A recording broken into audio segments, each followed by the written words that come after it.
क्या मेंटेनेंस के लिए सिर्फ वाइफ ही क्लेम कर सकती है या बच्चे, पेरेंट्स, हस्बैंड भी क्लेम कर सकते हैं?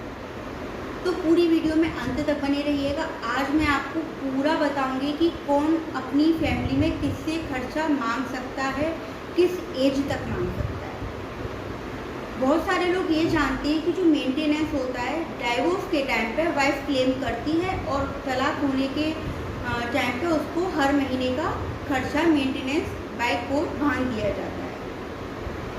तो देखिए, ऐसा बिल्कुल नहीं है। मेंटेनेंस मांगने के लिए जो बुजुर्ग पेरेंट्स होते हैं वो अपने बच्चों से, जो 18 साल से ऊपर के मेजर बच्चे हैं, उनसे मेंटेनेंस मांग सकते हैं। जो वाइफ है वो अपने हस्बैंड से मेंटेनेंस मांग सकती है। जो हस्बैंड है वो अपनी वाइफ से मेंटेनेंस मांग सकते हैं। जो माइनर बच्चे हैं वो अपने पेरेंट्स से मेंटेनेंस मांग सकते हैं। और जो अनमैरिड डॉटर है वो अपने फादर से अपनी शादी के लिए भी मेंटेनेंस मांग सकती है। तो एक एक चीज़ को समझते हैं, कौन कब कैसे अपने लिए हर महीने का खर्चा मांग सकता है।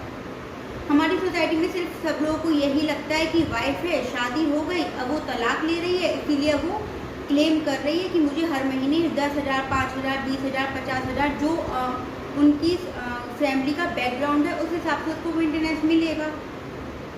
देखिए, ऐसा बिल्कुल भी नहीं है। अब मैं आपको बताती हूँ कि कौन कब मेंटेनेंस मांग सकता है। देखिए, जो पेरेंट्स हैं अब वो एजेड हो गए हैं, उनके बच्चे बड़े हो गए हैं, मेजर हो गए हैं, 18 साल से ऊपर के हो गए हैं, वो कमा रहे हैं।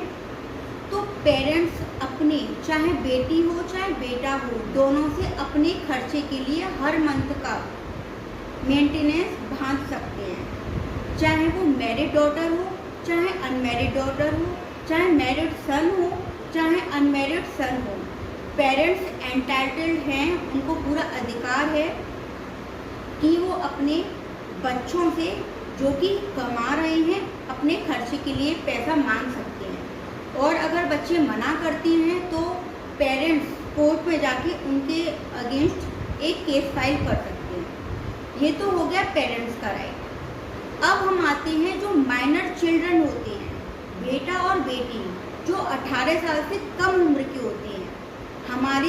हमारी लॉ में माइनर की डेफिनेशन 18 साल से कम उम्र वाले बच्चों की दी गई है। जो 18 साल से कम उम्र के बच्चे हैं वो अपने पेरेंट्स से अपने खर्चे के लिए एंटाइटल्ड हैं। अगर उनके पेरेंट्स उनको खर्चा नहीं देते तो वो अपने पेरेंट्स पे क्लेम कर सकते हैं, क्योंकि वो अभी कमाने योग्य नहीं हैं, अभी वो 18 साल से ऊपर के नहीं हुए हैं, इसीलिए वो पूरा अधिकार रखते हैं अपने पेरेंट्स से। अब मैं बात करती हूँ वाइफ की। वाइफ अपने हस्बैंड से मेंटेनेंस के लिए लायबल है, वो अपने हस्बैंड से हर महीने का गुजारा भत्ता मांग सकती है। और अब हम बात करते हैं हस्बैंड की। देखिए, कभी कभार सर्कमस्टांसेस ऐसे होते हैं कि हस्बैंड नहीं कमा रहा, या वो हैंडीकैप है, या वो कमाने योग्य ही नहीं है, या वो बहुत बार कमाने के लिए अपनी फील्ड में उतरता है लेकिन उसकी डेस्टिनी उसके साथ नहीं होती, उसकी किस्मत उसके साथ नहीं होती, इसीलिए वो कमा नहीं पाता। लेकिन उसकी वाइफ है जो अच्छा अर्न कर रही है, तो हस्बैंड भी अपनी वाइफ से हर महीने का गुजारा भत्ता मेंटेनेंस मांग सकते हैं। अब हम बात करते हैं अनमैरिड डॉटर की। जिसकी अभी शादी नहीं हुई है, वो बेटी अपने फादर से अपने सारे खर्चे मांग सकती है और वो अपने फादर से अपनी शादी के जो बेसिक नेसेसिटी होती है शादी की, उसका खर्चे के लिए क्लेम कर सकती है कि मैं इस बंदे से शादी करना चाहती हूँ और आप मेरी शादी में मेरी ये बेसिक नेसेसिटी है, इनको पूरा कीजिए। अगर इनमें से कोई भी व्यक्ति अपनी ड्यूटीज़ को पूरा नहीं करता तो जो अपोजिट पार्टी है वो जाके कोर्ट में क्लेम कर सकती है मेंटेनेंस के लिए हस्बैंड वाइफ के ऊपर, वाइफ हस्बैंड के ऊपर, बच्चे पेरेंट्स के ऊपर, पेरेंट्स बच्चों के ऊपर, अनमैरिड डॉटर अपने फादर के ऊपर। अपने सारे खर्चे के लिए कोर्ट का दरवाज़ा खटखटा सकती है।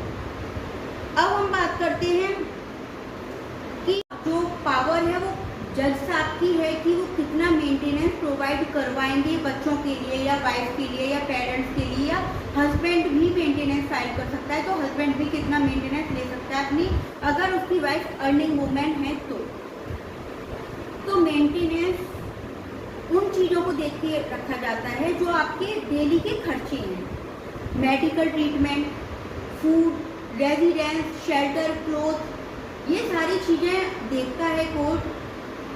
अब कोई मैं क्या आपको एग्जाम्पल देती हूँ, कोई चल रहा है अल्टो गाड़ी में, कोई चल रहा है एक्टिवा पे, कोई चल रहा है साइकिल पे और कोई चल रहा है फॉर्चूनर में। तो जिस घर में जिस तरीके से लिविंग ऑफ स्टैंडर्ड है उस तरीके से उस व्यक्ति के लिए मेंटेनेंस बांधा जाता है हर महीने का। अगर किसी व्यक्ति के यहाँ साइकिल वाली सिचुएशन है तो हो सकता है कोर्ट 5,000 रुपये महीने का गुजारा भत्ता बच्चों के लिए और वाइफ के लिए बांध दे। अगर कोई हस्बैंड फॉर्चूनर में चल रहा है तो हो सकता है 1 लाख रुपए महीने का वाइफ के लिए और पेरेंट्स के लिए, जो भी एंटाइटल्ड हैं मेंटेनेंस के लिए, उनका 1 लाख रुपए महीने का खर्चा बांध दे। तो बहुत सारे क्लाइंट्स मेरे पास ऐसे आते हैं, वो पूछती हैं मैम कितना मतलब मेंटेनेंस मिलना चाहिए अगर तलाक ले रहे हैं हम, या हमारे पेरेंट्स हमारे ऊपर क्लेम कर रहे हैं। ये एक एग्जैक्ट अमाउंट नहीं है, ये living of standard of that family है जो क्लेम कर रही है। तो इसका कोई एग्जैक्ट रिप्लाई नहीं है कि आपको कितना अमाउंट मिलेगा मेंटेनेंस के लिए या आपको कितना अमाउंट देना पड़ेगा मेंटेनेंस के लिए। इट्स टोटली डिपेंड ऑफ जज साहब and totally depend of the condition and environment of that family. Thank you. बहुत इंपॉर्टेंट टॉपिक लेके आई हूँ। क्या एक विधवा बहू अपने ससुर से मेंटेनेंस ले सकती है? जानने के लिए देखिए पूरा वीडियो। देखिए, जब एक फीमेल विधवा हो जाती है तब वो किससे अपनी मेंटेनेंस के लिए क्लेम कर सकती है? जब एक लड़की विधवा हो रही है तब वो पहला मेंटेनेंस अपने हस्बैंड की जो प्रॉपर्टी है या हस्बैंड की जो पेंशन आ रही है, हस्बैंड की जो खुद की कमाई हुई प्रॉपर्टी है, उसके लिए लायबल होती है कि वो उस प्रॉपर्टी से अपना गुजारा भत्ता कर सके। सेकंड पॉइंट, वो खुद कमा रही है। अगर वो विडो फीमेल खुद कमाती है तो वो किसी को क्लेम नहीं कर सकती मेंटेनेंस के लिए। तीसरा, अगर वो उसके हस्बैंड की कोई प्रॉपर्टी लेफ्ट नहीं बची थी या वो खुद नहीं कमाती तो वो क्लेम कर सकती है अपने फादर की प्रॉपर्टी से, या फादर से क्लेम कर सकती है कि मुझे मेरे जीवन व्यतीत करने के लिए इतना गुजारा भत्ता चाहिए। जब उसके फादर के पास भी प्रॉपर्टी नहीं होती तब वो उस प्रॉपर्टी के लिए अपने ससुर को क्लेम कर सकती है, जो प्रॉपर्टी अभी डिवाइड नहीं हुई है, जिसमें उसके हस्बैंड का पूरा अधिकार है। उस प्रॉपर्टी के लिए वो अपने ससुर से क्लेम कर सकती है कि जब तक आप उस प्रॉपर्टी को डिवाइड करके मेरे हस्बैंड का जो प्रॉपर्टी है, जो पार्टीशन है, वो मुझे नहीं देते, तब तक आप मेरे को मेंटेन करेंगे। वो इस अकॉर्डिंग एक विडो जो फीमेल होती है अपनी लाइफ को जीने के लिए एक मेंटेनेंस के लिए क्लेम कर सकती है।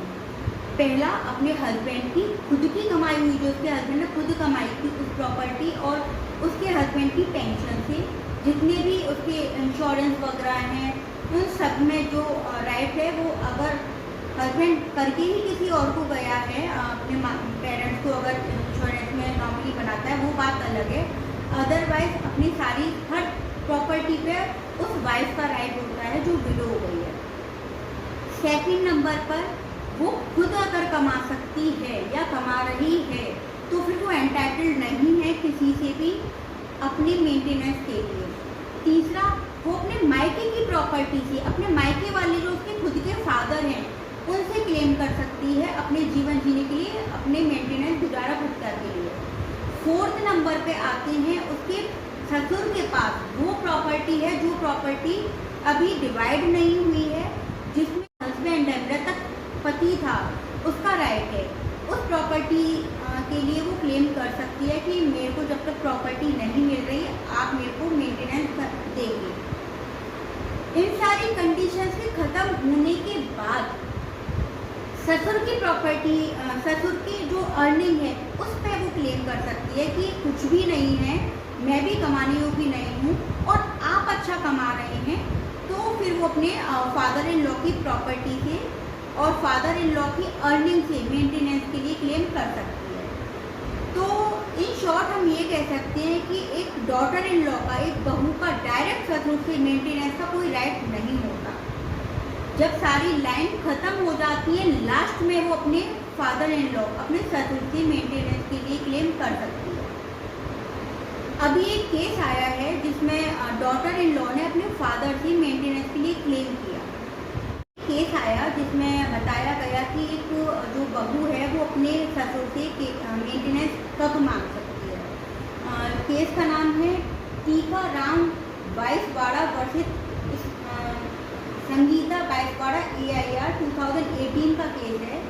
इसमें जो जजमेंट पास हुआ वो ये पास हुआ कि ससुर जो उसकी बहू है, जो विडो बहू है, उसको मेंटेनेंस तब तक देंगे जब तक कि उस विडो बहू का जो हस्बैंड था उसकी प्रॉपर्टी डिवाइड होके उस बहू के हाथ में नहीं आ जाती, तब तक ही वो एंटाइटल्ड है अपनी बहू को मेंटेनेंस देने के लिए। अगर अपनी बहू का जो बेटे का जो हिस्सा था वो बहू को दे देते हैं, उसके बाद बहू बिल्कुल भी अपने फादर इन लॉ पे, अपने ससुर पे मेंटेनेंस के लिए क्लेम नहीं कर सकती। Thank you. कब एक पत्नी अपने पति से मेंटेनेंस ले सकती है? अगर एक पत्नी खुद नहीं कमा सकती और वो डाइवोर्स लेती है और डाइवोर्स लेने के बाद वो किसी के साथ किसी की रखेल बन के नहीं रहती है या किसी से शादी नहीं करती है या वो खुद कमा नहीं रही है, इन कंडीशंस पे वो अपने पति से मेंटेनेंस फाइल कर सकती है। तो मैंने आज आपको कौन से बच्चे मेंटेनेंस के लिए अपने पेरेंट्स को क्लेम कर सकते हैं, कौन कौन से बच्चे ऐसा अधिकार रखते हैं जो कब तक अपने पेरेंट्स से अपने हर महीने का गुजारा भत्ता मेंटेनेंस मांग सकते हैं। क्या वही बच्चे मेंटेनेंस मांग सकते हैं जो लीगल शादी के द्वारा पैदा हुए हैं, या वो बच्चे भी मेंटेनेंस मांग सकते हैं जो इलीगल शादी से या पेरेंट्स उन एक लड़का और एक लड़की की भूल से पैदा हुए हैं?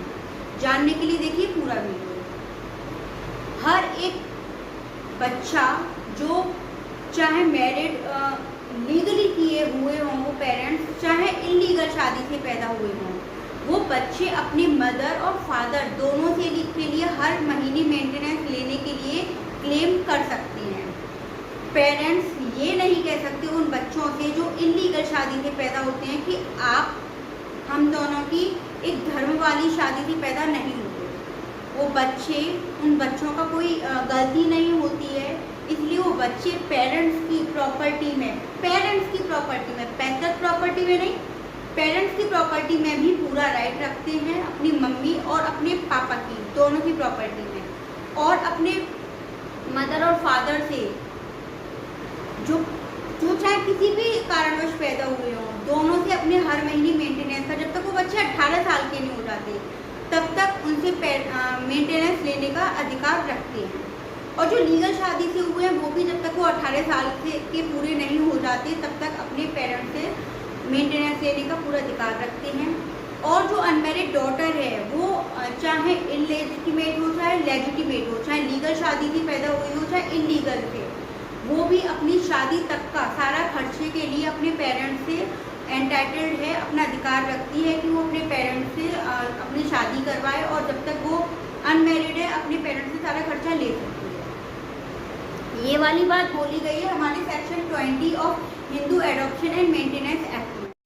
एक केस है एस अजीत सिंह वर्सेस कंवलजीत कौर। इस केस में बोला गया है कि जो बाइगेमी द्वारा भी जो बच्चे पैदा होते हैं ना, जो दूसरी शादी कर लेता है हस्बैंड, उसके द्वारा जो बच्चे पैदा होते हैं या फिर शादी नहीं करता, ऐसे ही जाड़ता में रह रहा होता है, तो वो बच्चे पैदा हुए भी एंटाइटल्ड हैं अपने हर महीने का मेंटेनेंस लेने के लिए, गुजारा भत्ता लेने के लिए, जब तक कि वो बच्चे 18 साल के पूरे नहीं होते हैं और जब तक कि जो अनमैरिड डॉटर है उसकी शादी पूरी नहीं हो जाती, तब तक वो बच्चे एंटाइटल्ड हैं अपने पेरेंट्स से गुजारा भत्ता लेने के लिए, चाहे वो दूसरी शादी द्वारा पैदा हुआ हो, चाहे इलीगल रिलेशन द्वारा पैदा हुआ हो, चाहे वो लीगल शादी द्वारा पैदा हुआ हो। ये वाली बात इस केस में बोली गई है। Thank you. जो सौतेले पेरेंट्स होते हैं, चाहे सौतेली माँ हो, चाहे वो सौतेले फादर हों, क्या वो अपने उन बच्चों को, जो सौतेले बच्चे हैं उनके, उन बच्चों को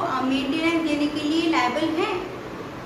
जी हाँ, सौतेले पेरेंट्स भी अपने उन बच्चों को, जब तक कि वो 18 साल के पूरे नहीं होते, उनको खर्चा देने के लिए ड्यूटी है उनकी। वो ये नहीं कह सकते कि ये बच्चा किसी और का है, शादी के टाइम पे वो किसी पहले हस्बैंड का ले आई थी, या शादी के टाइम पे वो अपने पहली वाइफ का ले आई थी, ऐसा नहीं कह सकते। सौतेले पेरेंट्स भी अपने बच्चों को, जो बच्चे अब उनके हो गए हैं, उनको 18 साल तक, जब तक वो पूरे नहीं कर लेते अपनी उम्र, तब तक उन सौतेले पेरेंट्स को उन बच्चों को पालना पड़ेगा।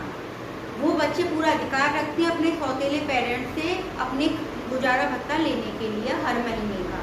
ये वाली बात बोली गई है Hindu maintenance and adoption act section 20 में।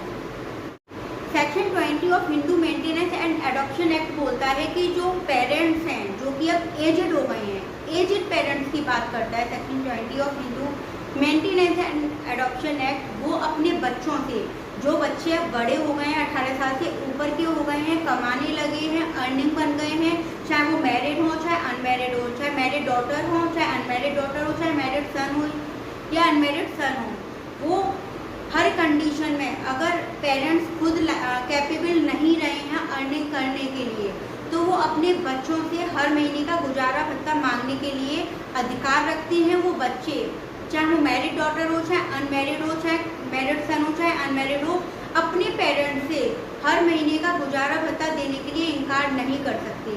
ये वाली बात बोली गई है section 20 of Hindu maintenance and adoption act में, कि जो एजेड पेरेंट्स हैं उनका पूरा अधिकार है अपने बच्चों से हर महीने का गुजारा भत्ता लेने का। Thank you.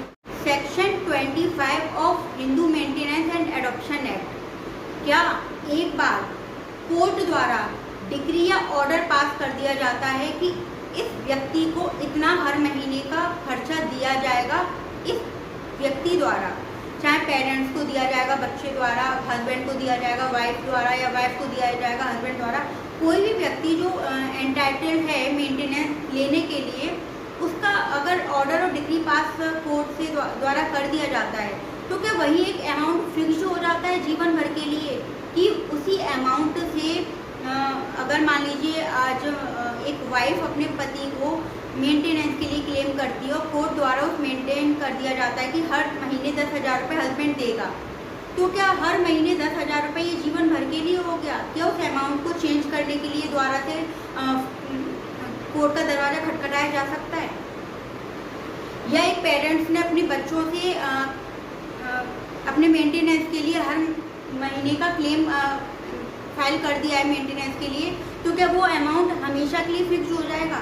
तो देखिए Hindu maintenance and adoption act में सेक्शन 25 में साफ साफ लिखा हुआ है कि जो अमाउंट एक बार फिक्स्ड हो गया है वो अमाउंट चेंज किया जा सकता है।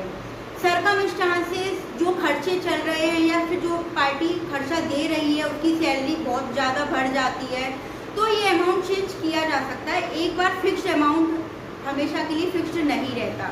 ये वाली बात कही गई है section 25 of Hindu maintenance and adoption act. Thank you. Daughter जो अभी अनमैरिड है, चाहे वो अपने सौतेले पेरेंट्स से या फिर खुद के पेरेंट्स से एंटाइटल्ड है अपनी शादी का खर्चा लेने के लिए, तो जी हाँ, अभी एक केस आया है, छत्तीसगढ़ का केस है, रामेश्वरी वर्सेस गुन्नू। उस केस में डॉटर ने अपने फादर के ऊपर अपनी शादी के खर्चे के लिए, मेंटेनेंस के लिए क्लेम किया कोर्ट में, और उसके जो फादर हैं उनको 70 लाख रुपए का जो लास्ट में जॉब खत्म होने के बाद पैसा मिलता है वो मिला। तो उसके उसके फादर को मेंटेनेंस, और जब तक उसकी शादी नहीं हो रही तब तक मेंटेनेंस, और शादी के लिए जिस फैमिली बैकग्राउंड से आते हैं वो उसके अकॉर्डिंग बेसिक नेसेसिटी के साथ उसकी शादी का खर्चा पूरा देना पड़ा। तो एक अनमैरिड डॉटर भी अपने चाहे सौतेले पेरेंट्स हों चाहे खुद के पेरेंट्स हों, अपनी शादी का खर्चा मांग सकती है। Thank you.